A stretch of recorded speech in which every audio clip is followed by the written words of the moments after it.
नमस्कार नहीं welcome you world affairs. मैं हूं प्रशांत धवन। नाउ रिसेंटली हमने देखा है कि न्यूयॉर्क टाइम्स ने एक आर्टिकल पब्लिश किया है, एक positive article about India. Usually आप देखोगे तो न्यूयॉर्क टाइम्स काफ़ी आलोचना करता है इंडिया की, पॉजिटिव न्यूज़ काफ़ी कम यहाँ पर पब्लिश होती है, मगर इन लोगों ने रिसेंटली यहाँ पर कहा है, चाहे आप यूएसए देख लो, चाइना देख लो, मेजर इकोनॉमी स्टॉल कर चुकी है। They are stalling. स्टॉलिंग का मतलब होता है कि जब आप आगे ना बढ़ रहे हो, जब एक जगह आके आप रुक जाओ। तो न्यूयॉर्क टाइम्स कह रहा है कि यूएसए एंड चाइना और उसके अलावा मेजर इकोनॉमी स्टॉल कर रही है, मगर इंडिया नहीं रुक रहा। इंडिया लगातार आगे ग्रो कर रहा है और इंडियन गवर्नमेंट मान के चल रही है कि इस फाइनेंशियल ईयर में भारत सरकार की ग्रोथ रेट 7% से ऊपर होने वाली है।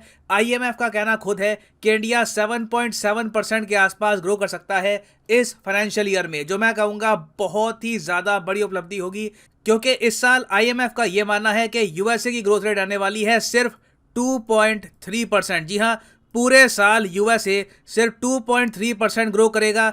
उसके अगले साल आईएमएफ की प्रोडिक्शन यह है, मतलब कि अगले फाइनेंशियल ईयर में यूएसए की ग्रोथ रेट पूरे साल की रहेगी सिर्फ 1%। तो लगातार यूएसए स्लो डाउन कर रहा है।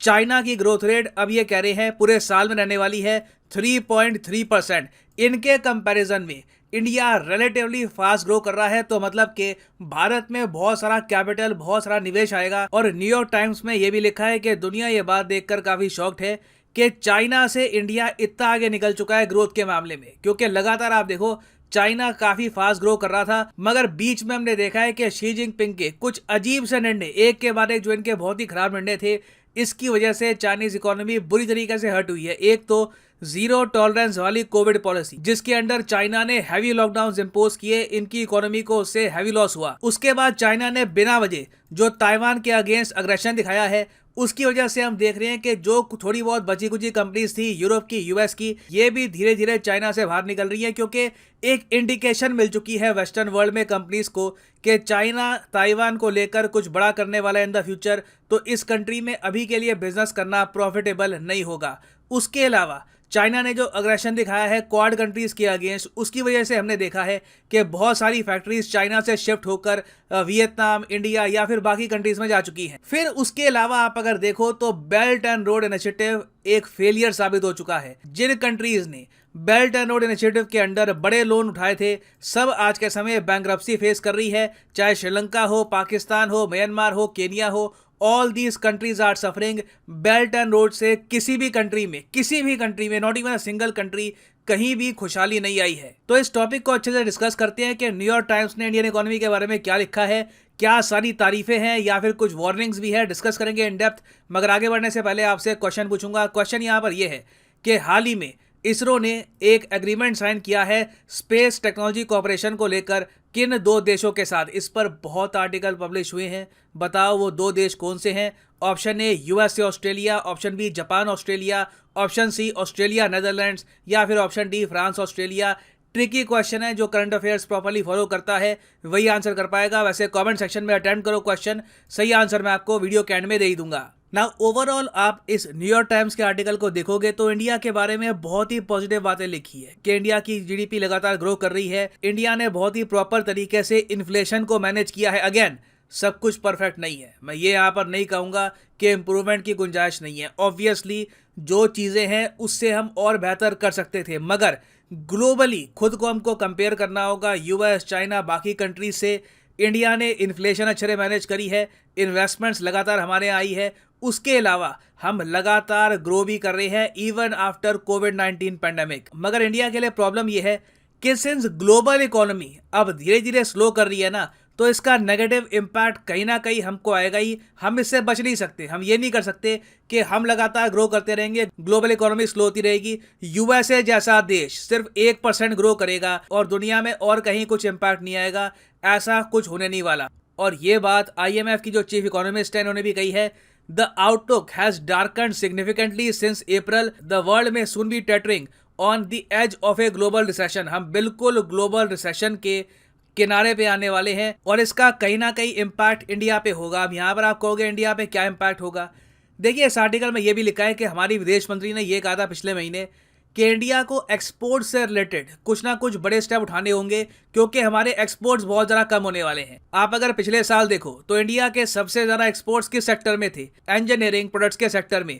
टोटल हमारे जो एक्सपोर्ट्स है ना, उसमें से 25% तो इंजीनियरिंग प्रोडक्ट्स होते हैं ना। यहीं पे हमने देखा है कि डिमांड काफ़ी कम हो चुकी है। देखो, जो छोटे प्रोडक्ट्स होते हैं, जिनकी वैल्यू कम है, जिनका प्राइस कम है, उनकी डिमांड अभी भी ठीक ठाक है, मगर जो हाई वैल्यू प्रोडक्ट्स होते हैं उनकी डिमांड काफ़ी हद तक कम हो रही है। तो उस वजह से डेफिनेटली इस फाइनेंशियल ईयर में आप नोटिस करोगे कि इंडिया के एक्सपोर्ट्स या तो बहुत ज़्यादा कम ग्रो करेंगे, या फिर पॉसिबिलिटी ये भी है कि थोड़ा सा नेगेटिव में डिक्लाइन भी कर जाएं। ये भी हो सकता है, it can very much happen. और यहाँ पर आप देख पाओगे इस पे ना सिर्फ न्यूयॉर्क टाइम्स, IMF, इवन दुनिया भर के जो इकोनॉमिस्ट हैं वो भी कह रहे हैं कि ग्लोबल स्लोडाउन, जो चाइना, US, यूरोप में जो एक स्लोडाउन चल रहा है, उसकी वजह से इंडिया के एक्सपोर्ट्स पर आपको इम्पैक्ट दिखेगा। नाउ इसका सोल्यूशन क्या हो सकता है? What can we do to solve this problem? देखिए, हमारे सामने दो सोल्यूशन है। पहला सोल्यूशन तो ये है कि अभी जो कंट्रीज ऑलरेडी हमारी एक्सपोर्ट मार्केट्स है ना, उनके साथ हम फ्री ट्रेड एग्रीमेंट साइन करके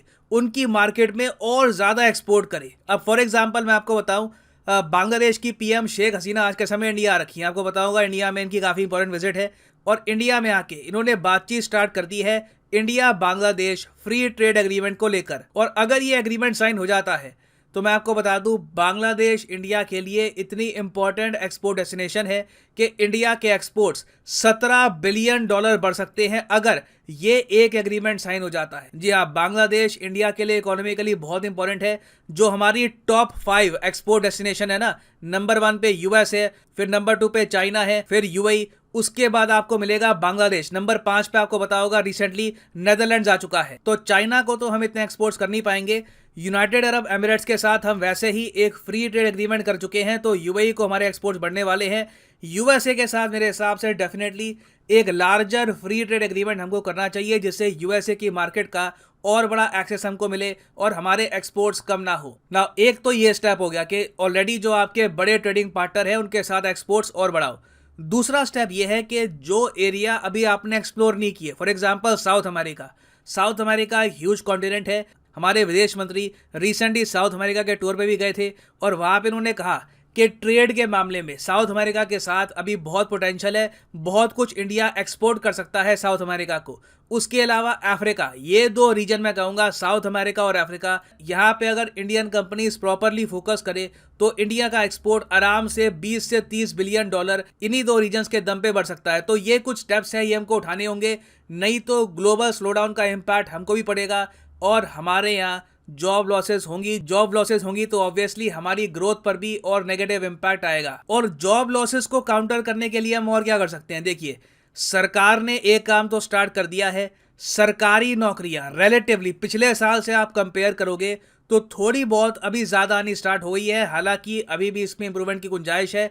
मेरे हिसाब से सरकारी नौकरियां और आनी चाहिए, क्योंकि और जगह सिंस आपके एक्सपोर्ट्स कम होंगे, लोगों के पास रोजगार की ऑप्शन कम होने वाली है। उसके अलावा अगर हम देखें तो इंडिया को और ज़्यादा यूनिकॉर्न्स चाहिए होंगी और स्ट्रॉन्ग स्टार्टअप्स चाहिए होंगी।